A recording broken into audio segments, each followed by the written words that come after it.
to ask the judges if they could take a moment or two to tell us and share with us how did they get into cooking, because it's so amazing when you see these fine gentlemen really so passionate about cooking. Well, who would like to go first? Let's go to Chef Woods. What do you think? How did you get involved in this? It's really the only thing I was good at. When did you know you were good I just at it? I love the food, I love cooking, I love the fireworks. I see people's faces, and got a just deliciousness of being a chef is not a bad trait either. So. And how old were you when you realized you had this gift? 16. 16. So you were cooking for your family? Yes. Okay. Nice to say. Well, Chef Brown, when did you know this was your passion, this was your mission? No, actually, I kind of started out, I always wanted to get into the cooking thing. I was curious about it. But back in the mid-'80s, you know, a career as a chef was not something that was really thought of as something that's serious, you know. There was always a mystery about the restaurant industry with me. My grandfather was a hunter. So we always had a lot of game and stuff like that. So as you've had poodoo or jawi, or you know what I'm talking about, you know what I'm saying? So, you know, I just had this love for cooking, and my grandmother never made a bad dish. So I learned some stuff from her. Went to UNO for a couple of years. Didn't work out. I decided to go and try the culinary school at Delgado. Landed my first job at Arno's. Still thinking that I'm going to go back to UNO. Finished Delgado. I've been doing this for 22 years. Awesome. Wow, these are some great chefs. Let's go over here, Chef Daigle. How did you get started? I'm full-blooded Cajun. You know, if you trace me back, I'm Lanou, St. Pierre, Boudreaux, and Daigle. So I always was around really good cooking, and I decided that once I started to actually travel with the LSU a cappella choir overseas, I got interested in different world cultures, got me exposed to different cuisines, and just decided to make a little career change. After 5 years of teaching, I decided to make a little career change, and so I took a little 10-year hiatus from teaching and went into the kitchen and started in Dallas and then wound up at Commander's Palace. So. And the rest is history. And you still give them. One of the great things about the chefs that we see here in this competition, they are all top chefs, but they are more than that. They are top citizens because they volunteered their time to help the children. Give them a hand. And now I'm just going to let them do their thing, because how much time do we have left? 39 minutes, chefs. So go back and enjoy. We'll have some more music, and we'll be back with you. Oh, and we still have the silent auction going on for... Okay, the silent auction is going on until 8:30, so bid high, bid often. Enjoy your evening.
Stoves are backwards on mine.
mark, chefs, the 20-minute mark. Are you all, how's it going for you? Pretty good. Pretty good?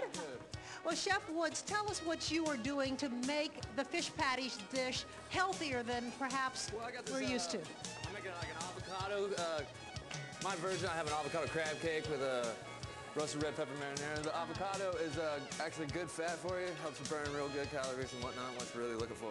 So the avocado, that's really good. And you have some great broccoli in there. How do you get kids to eat broccoli? How could you eat broccoli? Put cheese on it. Melt it.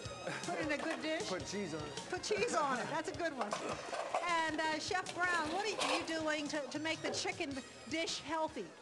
Well, basically, of course, baked chicken, no breading. I gave it a little marinade with a little fresh herbs, some lemon zest with the olive oil. The rice pilaf, no butter whatsoever. The broccoli, I'm not going to kill it with butter. I'm going to sweat down some shaved garlic. And after I steam it a bit, I'm going to toss it in that for the plate up. All right. And Chef Daigle, what are you doing with that spaghetti and meat sauce?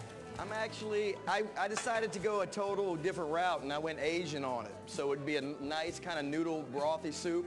So we made a little dashi kombu, which is kind of like a Japanese stock. And we've got some udon noodles. I'm about to slice up some beef that we're going to put right on top. It's our meat component. And it's going to have lots of fresh herbs and very little fat at all. Great. Let's hear it for our chefs as they're working down. And I'm going to go back here and I'm going to talk to Dottie Belletto for a minute. Dottie, I understand you have a real special story to talk about. Well, yes, Sally Ann. I can remember very well my days at elementary school and eating my lunches in the cafeteria. And it was those fish sticks that all were a little gooey and a little cold. And then it was always the applesauce they had on the side. And that's a memory I'll never forget. So I'm very excited about the fact that our school system may be going in a new and different direction for our children and the children in the future. Yeah, sure. So much more Like a healthy big spoon or just eating. a little taste? I think that's important that we have nutritious meals for our kids. I think at an early age, if we can start them at an early age, it will carry through life. Well, absolutely, and it's been proved through many tests that children that start off their day with a breakfast and have the ability to be fed and be comfortable and think, it's all a part of the body and the health that we are in, for the brain cells and everything else, Let's hear it for Dottie Belletto.